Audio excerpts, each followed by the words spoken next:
Hello, welcome back to the Journey Beyond Yourself Summit. Today, I am joined by the one and only Elisha Goldstein. Dr. Goldstein, one of the world's preeminent mindfulness teachers, a clinical psychologist, founder of the Mindful Living Collective, creator of the breakthrough program Uncover the Power Within. For the last 20 years has worked as a clinical psychologist and mindfulness educator. And you have really been at the forefront of integrating curriculum and training for therapists, educators, business professionals, active military, parents, and of course, others in the art and science of mindful living. You are a prolific author. Books include Uncovering Happiness, The Now Effect, a mindfulness-based stress reduction workbook, and MBSR Every Day. And really, in an increasingly fragmented society, you are doing phenomenal work, bringing people together so that they can motivate and inspire one another in far-reaching ways. So I'm absolutely delighted to have you here. Welcome. Thank you. Thank you for having me. I'm happy to be here. It's wonderful to have you here. So there's so much to talk about. There's so much that you've done. There's so much wisdom. I love, as a clinical psychologist, classically trained, and now one of the really prominent figures in mindfulness and our training and understanding of the mindfulness movement. And you have these phenomenal programs which keep everybody accountable, which we'll talk about later and into these long-term programs.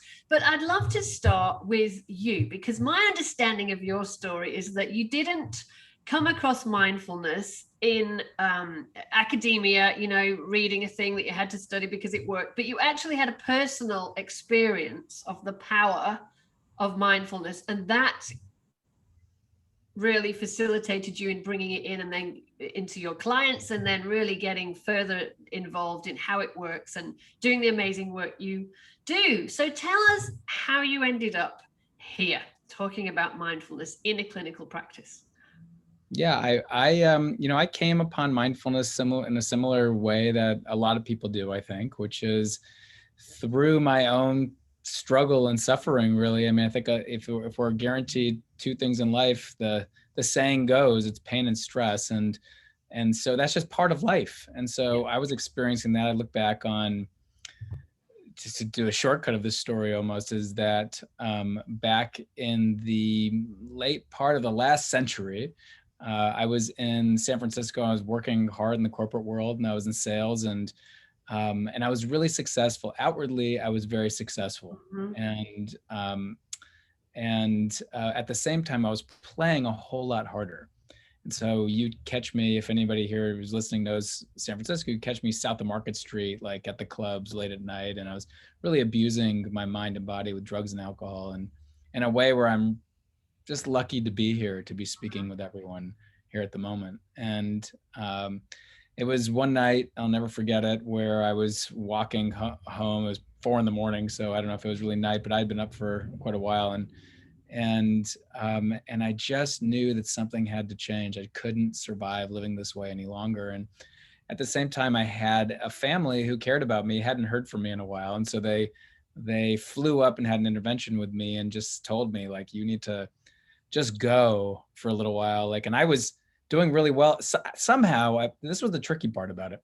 I was doing really well in the business world. And so I just didn't have the indicator in my mind that, like, well, I'm going downhill. But at the same time, I just knew that something needed to change. And so I went away to a retreat for a month. And it was there that I met this man who maybe knew a little bit of my background and came to me with this really simple proposition. He came to me and said, I want you to try and do something with me, and it's going to be really simple. And are you open to it? And I said, sure. He said, and he handed me an orange. And he said, I want you to just see if you can look at this orange and tell me what you see. And I was like rolling my eyes. I said, what is this? This is ridiculous. What am I doing here? And then, so I look at it and I see the orange, and I see the dimples, and he said, now peel the skin. And I peeled the skin, and the zest like popped out. And I remember being really surprised by that. And I was peeling it back a little bit more, and I saw the membranes and I saw the veins in in the orange. I remember being surprised. I don't know if anyone here has really like inspected an orange before, but there's all these veins and membranes in there. It's totally wild. And then I just put it in my mouth, and he said, okay, now chew and just pay attention to where you're noticing the taste. And it just like exploded in my mouth like I'd never had an orange do before. And I knew where my taste buds were, and it was like going all through my cheeks. And it was the best tasting orange I'd ever tasted in my entire life. And then he said, how do you feel? I said, I feel really relaxed and vibrant at the same time. And he said, well, what would the days, weeks, and months ahead be like for you if you had more of this? Mm-hmm. Sign me up. Sounds really good to me. And I went through that next month, like felt like I was floating almost. Voted most likely to become a rabbi. And then what the interesting part about this story is that when I went back to San Francisco, I came back and I thought I was enlightened and like everything had changed for me. And it only took me like 2 or 3 weeks just to fall right back into my same space. But it planted a seed, and it caused me to want to search that out. And I started reading books and started to kind of try to find my way of practicing on my own. And it wasn't until I really went back to I decided to leave the corporate world. For me, that's what was meaningful for me. And I went back to become a psychologist because I really wanted to help myself and help other people. Been through therapy for a while, and it's there that I really got in touch with more of the reality of the way to train ourselves to be more present to our lives and what matters is through a process called mindfulness. And as a psychologist, as a PhD student, I had to do research. And the most research program out there at the moment was something called mindfulness-based stress reduction, which some people here might have heard of before, 8-week program developed by John Kabat-Zinn. And I decided that I really wanted to go deep into that and go deep into training myself, and inevitably became a teacher in that program and many other programs past that. Ultimately led to me working with people in the field of psychotherapy around integrating mindfulness and psychotherapy. And I was surprised by my own outcome of being able to inevitably work with my own anxiety and my panic that I used to have too, and all kinds of stories around that and my own cravings and urges. But I was even more surprised at the outcomes people were experiencing as we were applying them in the therapeutic setting, to work with them waking up to be more in control of their own minds and lives. Yeah, awesome. Well, thank you for sharing that story. I think it's really important because I think a lot of people can identify with going hard, working hard, playing hard, having everything on the external, and yet perhaps experiencing at some level a sense of not fulfillment, or some level a warning sign that their health isn't going to be optimal for many years if you keep going this way. So I do think it's something that we can all identify with on some level, and also finding something that could be a good idea and going, that's what I'm going to do, and then 2 weeks down the track seeing yourself in your old patterns. So I think we should talk about habits later on, but first I want to, because to me, when you talk about that story, it really emphasizes this aspect of self-worth that I think is really, mindfulness is fantastic for, right? This self-awareness and self-worth, because why are we doing it in the first place? And when we start to pay attention, when we start to give ourselves attention, awareness, time, listening to ourselves, watching ourselves, it's an opportunity to care for ourselves in a way that we haven't before, right? So tell us a little bit about self-worth and mindfulness, and why you think it really helps as a tool to just naturally allow us to go more into self-worth practices once we start to notice ourselves. Oh, yeah, it's key. It's essential. I mean, I've identified 7 superpowers that I say that we have within ourselves that can help us really shift our minds and shift our lives. And awareness is where it begins. The first thing is we just have to have sort of an awareness that if we want to make a change in our lives, we have to know what the journey looks like. And this is like the first superpower, just to have this perspective. This is mindfulness. Mindfulness just means awareness. That's all it means, right? It's also intentionally paying attention to this moment with an engaged curiosity. And the first thing we have to do is just have this wider awareness of like, okay, I have to have perspective, that in trying to shift my life or make changes for myself, I'm going to have hard moments, and I and they don't need to surprise me, because I know they're coming. I know they're on the way. They're going to also get great moments. I'm going to have like moments where I feel accomplished and achieved and like surprised by like how things are working out for me. And so we have this perspective of the change journey that's here. Mm-hmm. And that's just like this wider awareness that there's this up and down. If we can use these down moments as opportunities to that it's almost like a voice coming up inside that says, care about me. You're having a hard moment. Reminds me of Inside Out, when I don't know if everyone here has seen that. If you haven't, you should take it as a homework assignment. But there's this one character in there that's like this imaginary elephant looking thing that that she used to play with. There's her emotions are anthropomorphized in her mind, and so anyway, what happens is this elephant is really sad because she's forgotten him, and joy, one of the emotions is joy. She's trying to cheer him up, and he's not getting cheered up. And then sadness, which is another character, comes in and says, you know what, you lost your toy wagon, and you've had that for a long time, and that was really meaningful to you, and that's really hard, and I'm sorry that happened. And all of a sudden, like, he cried, expressed it, and he started feeling better.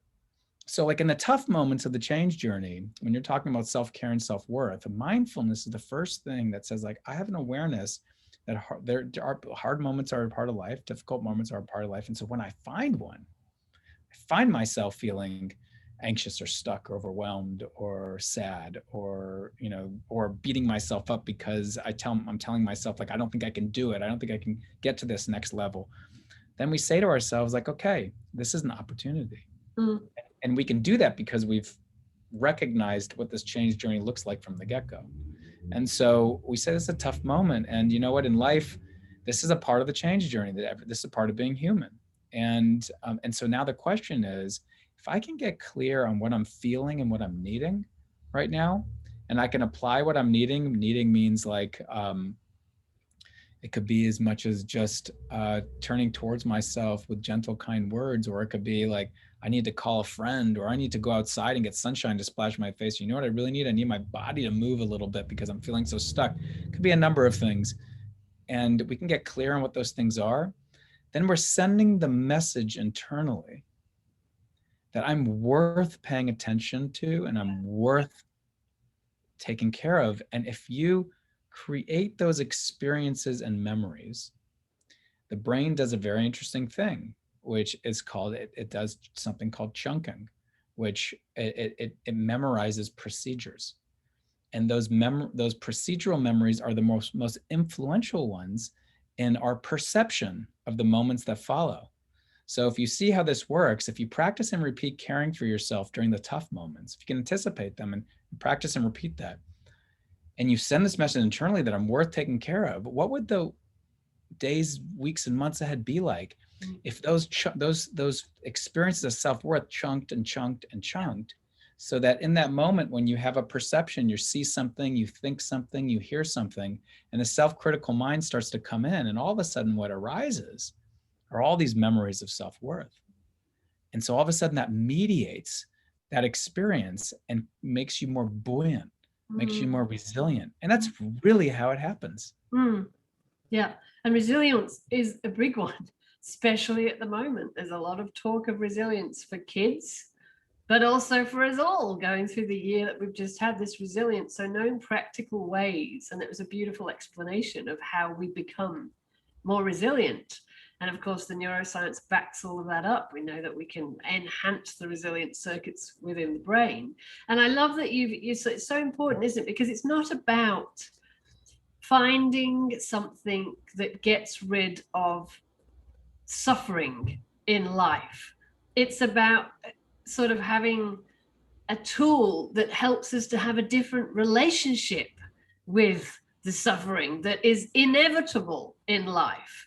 And we can all do with those tools, because none of us are going to avoid suffering.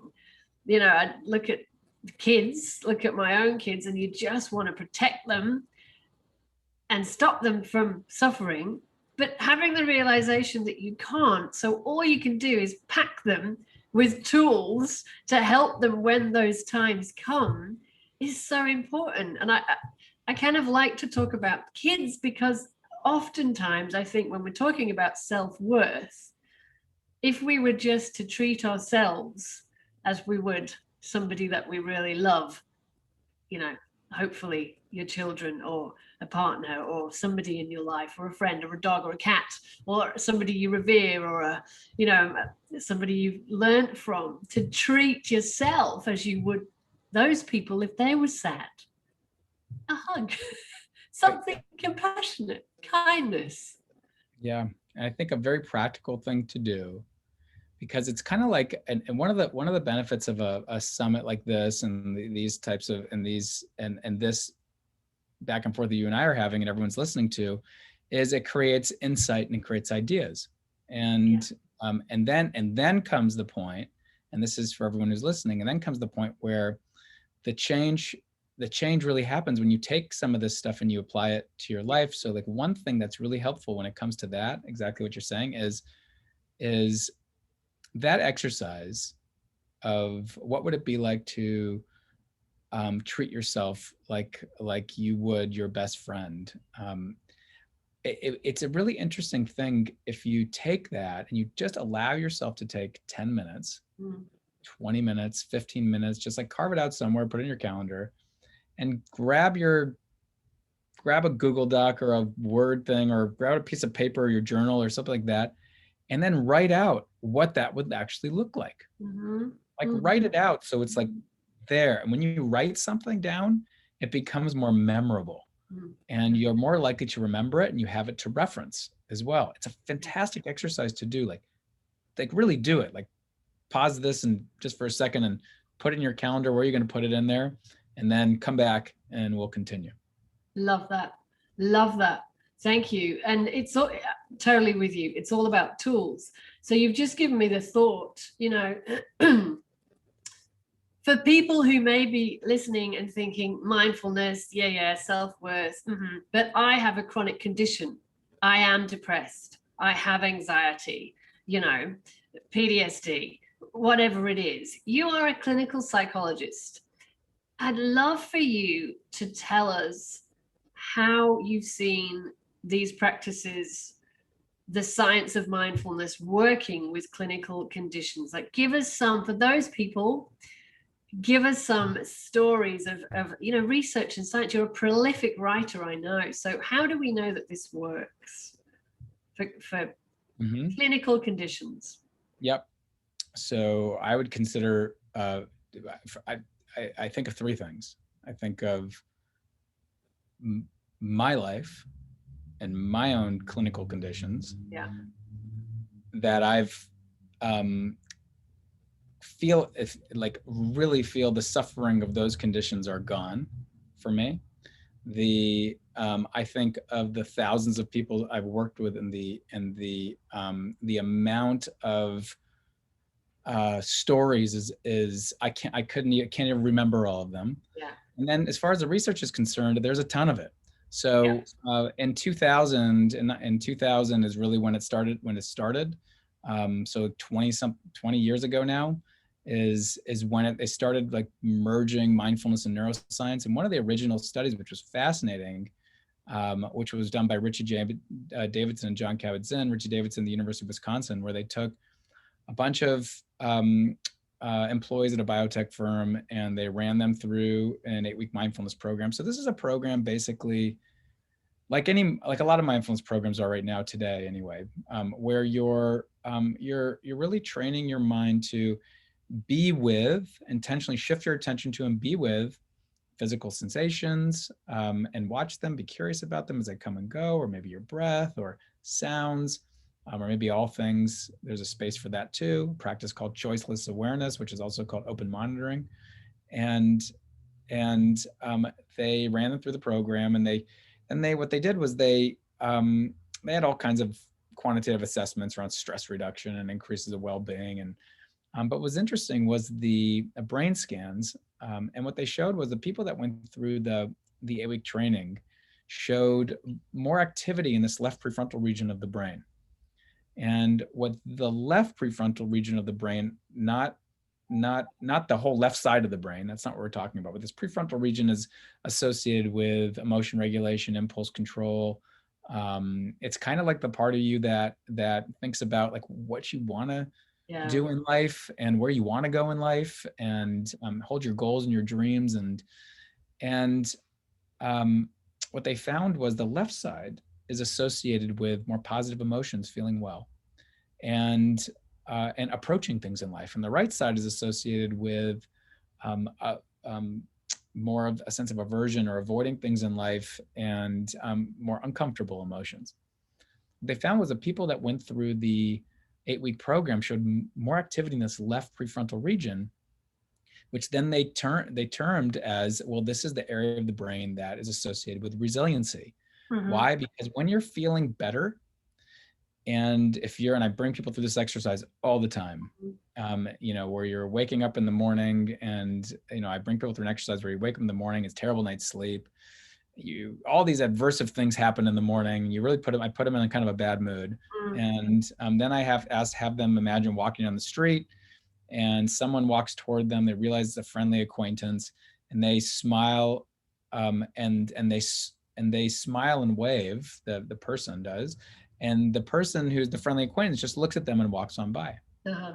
I ask them what they're thinking, what they're feeling, and then I have them shake it off and put them in a different state. They just won like all kinds of money. It was a great morning. Like all things happened. Same exact thing happened, and where the person you smiled and you waved, and the person just looked at you and walked on by. Totally different interpretations. Yeah. And so what's interesting about that was when we're in the better mood, adverse stuff tends to be like water off a duck's feathers for many of us. And we tend to attribute it to the other person, meaning like, I wonder what happened. Maybe they didn't see me, or maybe they're worried about something or whatever. And when we're not feeling well, it's what did I do wrong? And they start thinking about it and worrying about it. And then that activates another part of the brain that we found in other mindfulness studies called the cortical midline, which is right in the front and back, which is associated with the wandering mind, or has been called the narrative network or the default mode. And it's like where we try and figure out, I'm having an uncomfortable feeling right here. What does this mean? And how do I get away from it? Because we're wired to move towards comfort and away from discomfort.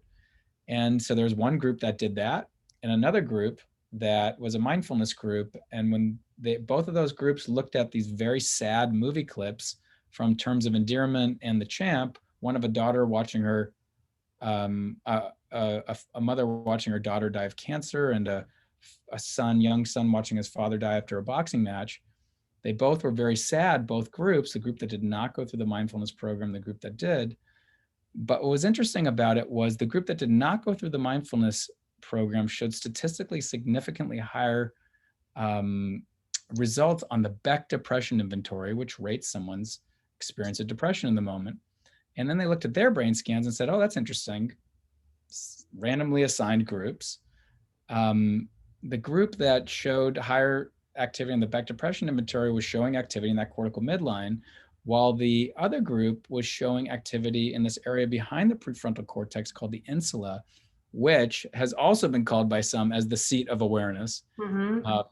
And only because what that is that's a part of the brain that's mapping an awareness of your body.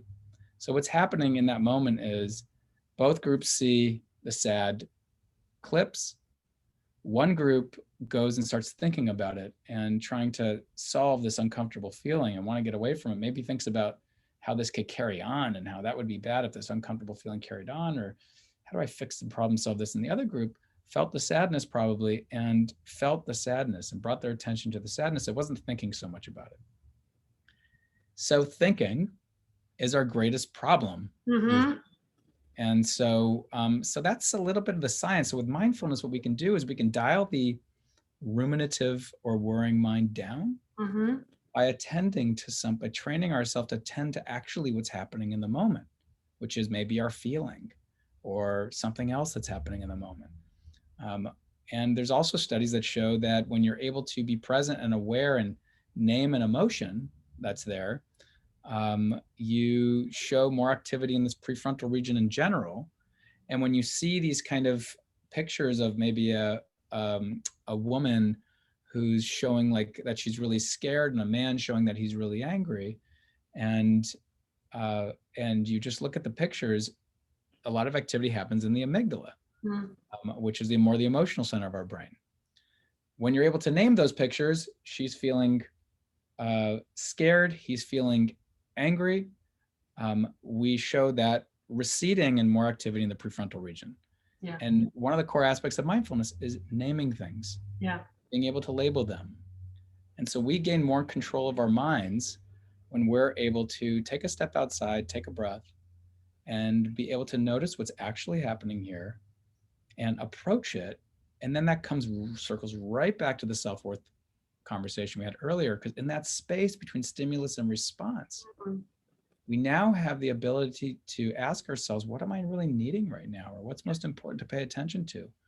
And when we have an internal locus of control, all the psychology, all the psychology research shows us, we have internal locus of control. We feel more in control. Yeah. We feel better. Yes. Things feel out of control, like COVID. Yeah. We tend to feel, that's why anxiety went through the roof this last year. Yeah. Yeah, brilliant. Thank you. I can't get enough of the research, so I love it. Thanks for sharing those studies. And there's, as you say, thousands and thousands of studies now. So anyone that's interested, they're easily accessible. There's lots of researchers, including Richie Davidson, still doing, fantastic and very enlightening research all the time. So we can go and delve into this deeper. And yes, so the locus of control, as well as what you said, I think it's so important to, again, going back to kids, but it's all of us, to be able to insert, as you said, that mindful pause between stimulus and reaction so that we can choose how we respond. Just that piece for me, if the whole of the next generation were brought up with that ability, we would have made huge shifts in the world and how we treat one another and how we behave, and therefore the trajectory of our lives. Being able to feel. So when I think I keep coming back to kids because I've taught in a lot of schools mindfulness programs. So when you were talking about at the beginning, the orange, I'm reminded about the amount of sultanas that we've given to kids across Australia, and the fantastic responses, because they shove those in usually 10 to the dozen, but to eat one and pay attention to it is just fascinating. So I think this is why I go back to kids when I'm hearing you talk. But to be able, the amount of children who, and every teacher and parent knows this, when you say, why did you do that?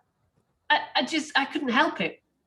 To suddenly be able to really know at an intrinsic level, and just the truth is that you could help it and you can help it because you've been learning this mindful pause, this tool to be able to pause, go beyond, look what's happening, and therefore choose how you respond or behave, or choose to feel even, or choose to think. That is the greatest empowerment I think we can give people. You're not at the mercy of things happening. You always have a choice. And by learning the tools to give you this ability to insert mindful pause from something that happens to how I respond, whether it's internally or externally, I just think is such a simple yet seriously world transforming tool. So I just wanted to emphasize that. And another point I want to emphasize is that all of the research and the studies and everything you're telling us, that one of the big things behind this science of mindfulness is that we can train the brain. So we're not born resilient or not resilient. We're not born compassionate or not compassionate. We're not born with the ability to regulate our emotions or not.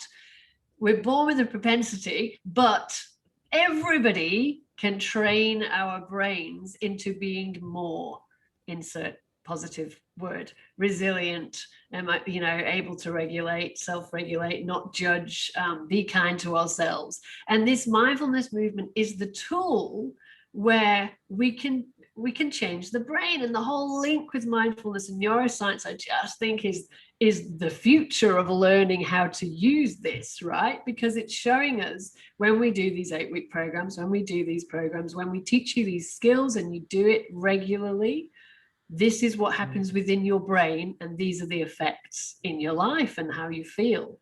So I think that's so important, isn't it? That everybody knows if you're struggling with something, you can train your brain out of it. There's no question. And I'll add to that what the problem is no different than the problem in the medical field and in any habit changing field, is that people get excited about something like this. All the things that you're saying are really true and exciting and real and possible. And someone gets excited, and then what happens is they grab an app, or they get a book, or they get something, get a course, they buy a course, and they get excited and they have some energy towards it. And then like the stream isn't heading in that direction, nor the people who they surround themselves with. And so they find it kind of hard actually to maintain a practice. And then they say like, well, maybe this just isn't for me. Yes. And they put it down, and then they get an idea again, they put it back up. And it's like this yo-yo Yeah. experience that we have. And there's actually 3 things that make that completely different. That'll turn that on its head entirely. And if you can remember these 3 things, and you can put these 3 things into practice, that's going to create sustainability. Everything that Sally's saying here, everything that we're talking about here, these will be the results you'll experience if you can put this in, you can actually put it into practice. Mm-hmm. Right? And so the 3 things are, the first thing that you need in order to ensure that you can actually personalize mindfulness to your life in a way that works for you, because it's not a one size fits all experience. Mm-hmm. Someone comes in and they have trauma. Someone comes in and they have, not much issues in their life, totally different application. Mm-hmm. And so we need it to be personalized. So what we need is we need a mentor. We need someone who's going to be a guide for us, who could be a teacher, who can help answer questions as we go along the path and personalize it to the questions that we have in our lives. Maybe I'm picking up mindfulness because I struggle with depression, or maybe I pick it up because I'm struggling with anxiety, or maybe I want to be more focused and productive at work, or maybe I'm really just after it for stress reduction. Maybe I just want calm and ease in my life. Maybe I just want to be able to get unstuck and pay attention to what's good and just enjoy life more for once. It could be any of those reasons. So we need someone who's been a little further than us along the path, who we can ask questions to and help personalize the experience for us along the way. That's the first thing. The second thing we need is we need to find our people.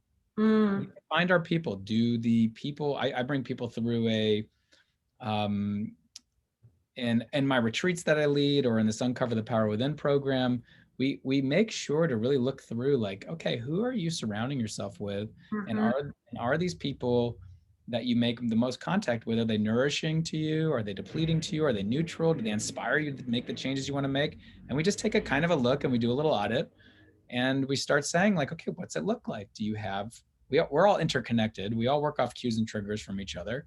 And so if you, like, I always give people the example, if you went and lived in a monastery, you want to get meditation down for your life, and you went and lived in a monastery for 3 months, do you think you'd meditate regularly? Yes, of course. That's just what everyone does. Yeah. But in our everyday world, that's just not how it works. So we need to find the tribe, put the right people around us, and have the right community that's going to be encouraging, inspiring, and motivating, help us motivate to actually, and keep us accountable to just kind of do this, and be playful about it too, and be totally playful. So those are two out of the 3. The third leg of the stool is you need experiential learning. So you need the kind of learning that's going to integrate practice in your life. So you can get the teaching, and you need to actually practice it. So you need the experiential learning. And if you can have those three components, then you are set to have a consistent practice. And it's the consistent practices, by the way, every piece of research we all talk about, we see these outcomes, it's only because there's been consistent practice in those studies. And so it's just like we don't learn how to play guitar without playing the guitar. And but it could be playful and fun and interesting and enlightening, and it could be so great. Even in the tough moments, we can turn those around to be sources of strength for us and to create greater resiliency, as we were talking about before. But you need those three things. You can do it without, you can try and do it without it, but it's harder. But I'm just saying, how do you give yourself the greatest leg up and ensure your success? Yeah. No, I think that's brilliant advice. And it's advice for learning any skill, right? Especially when we're talking about changing ourselves, because there are going to be times, I'm sure you could tell us some great times when you were on the path and you fell off and you weren't kind to yourself and you didn't have your practice, but you had somebody to say, hey, let's come back, let's get back on, let's keep going. And I mean, I love it when we talk about tribe and community, because there's so much research around in this field about things, the science around why that's important. I'm thinking of emotion contagion and mirror neurons and all of these really interesting studies. And it's the science of why who you hang out with when you're trying to make a difference matters. Do you want to speak to that? I like to even dip underneath the science, because I think the science comes after what, if we look at nature, we already know. So if you look at what we're finding now with trees, as an example, and the root system of the trees and the connections that are happening under the trees that allow the trees to thrive. If you look at, some of those studies, I'm blanking on her name, where she took a couple different trees and she shaded one of them, and then the other tree, she found the root system connected, and it gave the other tree some of what it needed. So there's like a communication tool. So we thrive together, basically. If you think of a web or a net, if you're an acrobat and you're walking on a high wire, tell me if you'll feel safer if you have a strong net underneath you, or you have one that's kind of broken and frayed. You want some good friends in that situation. You want a strong you want strong connections and a strong net. And that's just like how the world works. And then science, of course, shows that yes, we have these invisible connections that we can't see that create emotional contagion. You were referencing Nicholas Christakis and Jim Fowler's work on finding like that contagion around obesity and happiness and loneliness, all mining the statistics from this longitudinal heart disease study called the Framingham study, where they found like, wow, it turns out like these emotional experiences are also contagious. Or you look at Jonah Berger's work on contagion, and you see how we can be how more the economics of social contagion, how you can drive by a restaurant where we see social proof as a way to kind of trigger our mind to say, yeah, I'll go eat there. Or you look at Nora Volkow, who worked at the National Institute of Drug Abuse, and you see how she does a lot of neuroscience research where she says, okay, just looking at the golden arches on a billboard activates dopamine in our brain. Not everyone's brain, but people who are wanting McDonald's, and to be able to create salivation in the mouth, so because the dopamine's there to say, go get it, go get it, go get it, is the motivation chemical. So there's all these different forms of interconnection. But like for us, we know in the field of psychology, all the research points to when you feel connected and you feel like the connections are healthy, doesn't need to be a lot of connections like we have now, just a handful of connections, and they're strong and healthy, we feel better and we feel physiologically healthier and we feel mentally healthier. So there's just a reality around the power of connection. And to be honest, that's like my whole life's work has really turned into the reality of interconnection and the power of connection and facilitating that as the vehicle for real change. Yeah. And I mean, not just we feel better, but there's research to show physically we are healthier, right? We live longer with these connections and social relationships. It's as simple as that. We live longer. Longevity is increased. So Even it's with essential. plants. Yeah. Yeah. The research of Ellen Langer's work, where she showed Yeah. that taking care of plants, it increased longevity of life when the elderly people in these different homes were taking care of plants versus ones that weren't.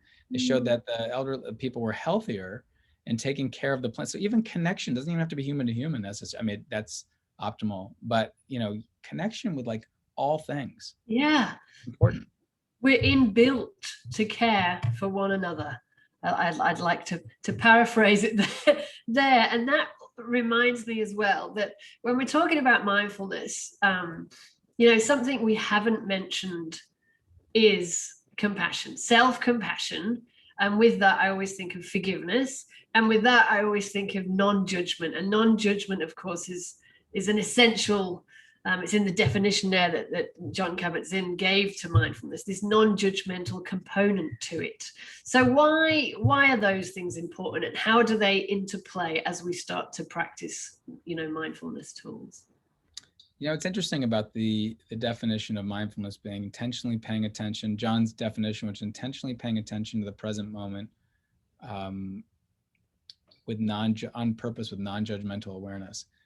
That definition is one of the original definitions brought into the Western world, and it's hard to get for a lot of people because we are implicitly judgmental, and there's not judging things isn't inherently a problem. In fact, it saves us sometimes, and it's really helpful. But what he means by that, what that means is we our brains are wired to chunk things, as we were talking about earlier, and that's for good and for not so good. And one of the things we do is we start getting in these habits and unhealthy patterns, and we'll like the unhealthy pattern of criticizing ourselves constantly. Yes. Or the pattern of seeing someone that you don't you aren't familiar with, whether that's a person of a different color or race or gender or something like that, and you'll immediately have a reaction, which is to put your guard up, because that's a natural reaction, because you don't feel safe, because you don't feel like there's not certainty there for you, and then that can get in our way of creating connection and understanding and caring. And that can also get in our way of falling into old unhealthy patterns with ourselves and with other people. So for example, like to train, cows on a ranch, you have the cows, you put them in a fence, you put the electrical fence on, and the cow just needs to be zapped one time. They'll never go through that fence again. They're not curious about it anymore. They've judged that as bad and dangerous, and they just don't go anymore. That's it. Same with an elephant who grows up, as a baby, and they put a rope around its leg, and then they don't, the elephant won't go anymore. Yeah. So, same type of thing. The non-judgmental awareness piece is important because, and that's the reason I like to say with an engaged curiosity instead of non-judgmental awareness, because non-judgmental awareness is a little archaic, and it's hard for people to get, and so. When you're engaged and curious, you're implicitly non-judgmental because you're looking at something fresh and new. Yeah. And so in doing that, you can break free of old unhealthy patterns, because you're saying, is even working with me? I'll give you an example. Remember we were talking about mindful eating? Well, I was running a class one time, and there's a classic raisin exercise that actually came out of MBSR, and after doing that, and we bring people through the exercise similar to what I did while eating the orange. And this guy, he was in his mid-60s, and he said, it's really interesting. So what is it? And he said, my whole life, I've been just shoveling raisins in my mouth, like one handful after another. And he said, it's only now I realize I don't even like raisins.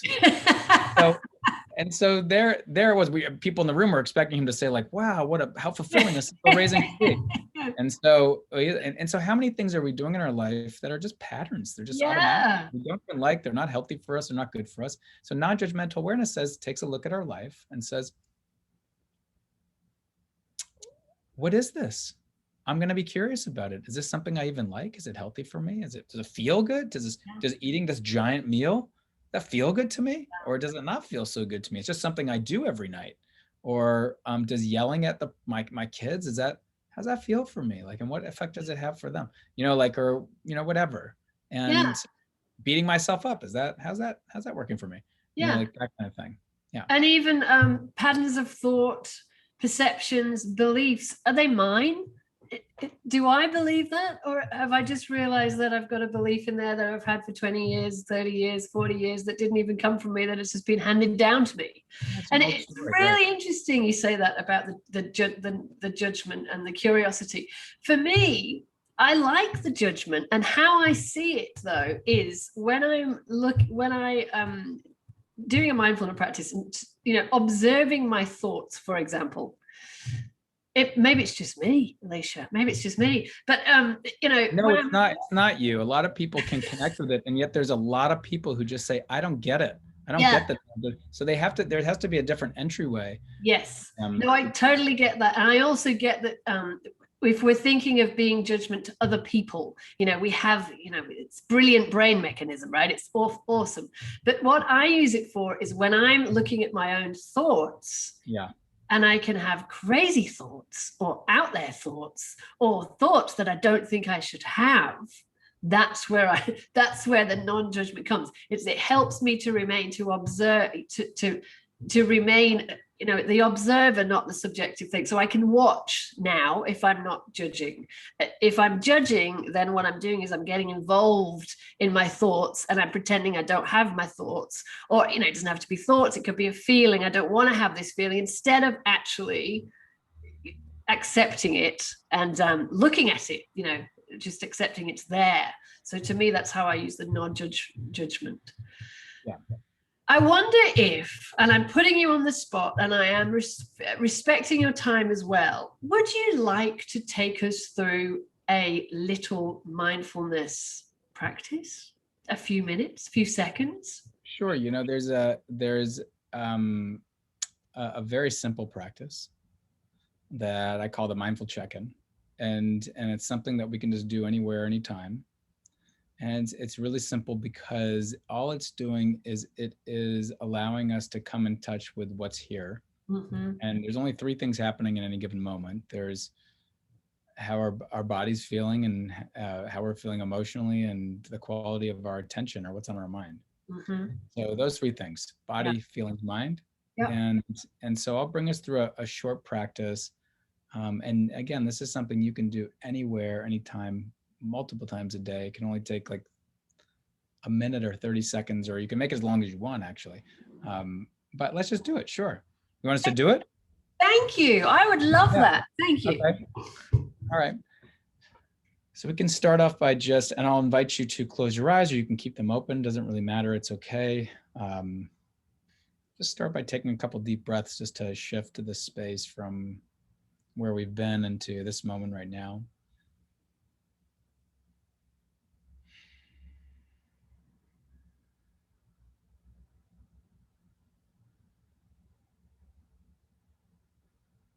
Beginning to become aware of your body and noticing and being curious about the positioning of your body right now. And just in this moment in time, how your body's feeling. So being aware if there's any tension or holding anywhere, including your face. Sometimes we forget that's a part of our body. If you do notice that, see if you can allow that to soften, or even choose to do a gentle stretch if you want. Just allowing that part of your body to open up a bit.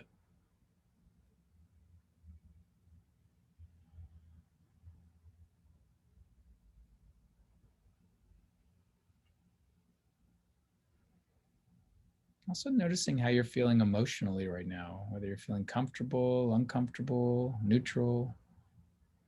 Maybe there's a more specific feeling that's here.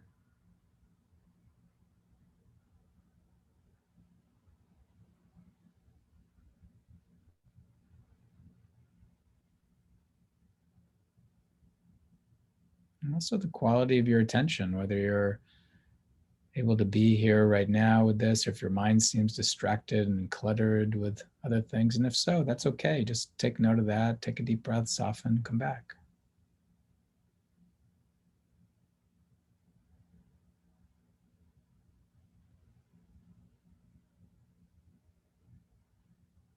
Just notice how you're feeling now. Just notice what's here now.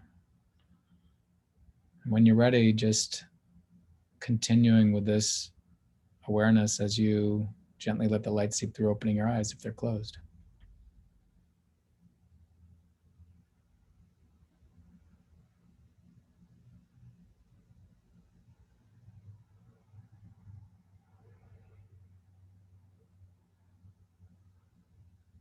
Thank you. Yeah. Yeah, and sometimes after a practice like that, I might ask people what they were aware of, what they noticed, just to help integrate that. Sometimes it's just enough to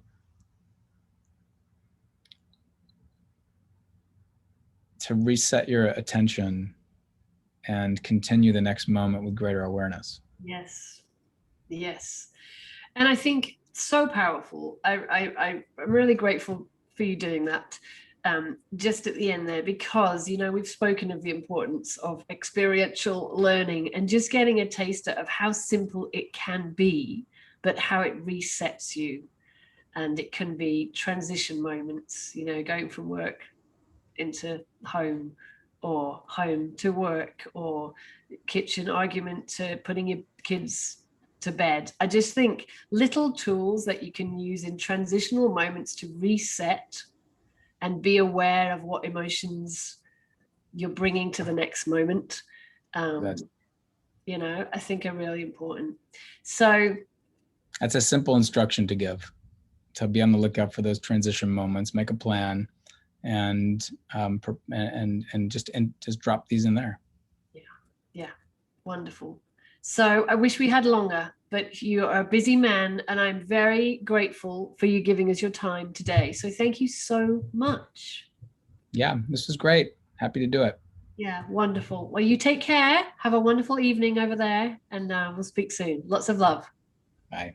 Bye.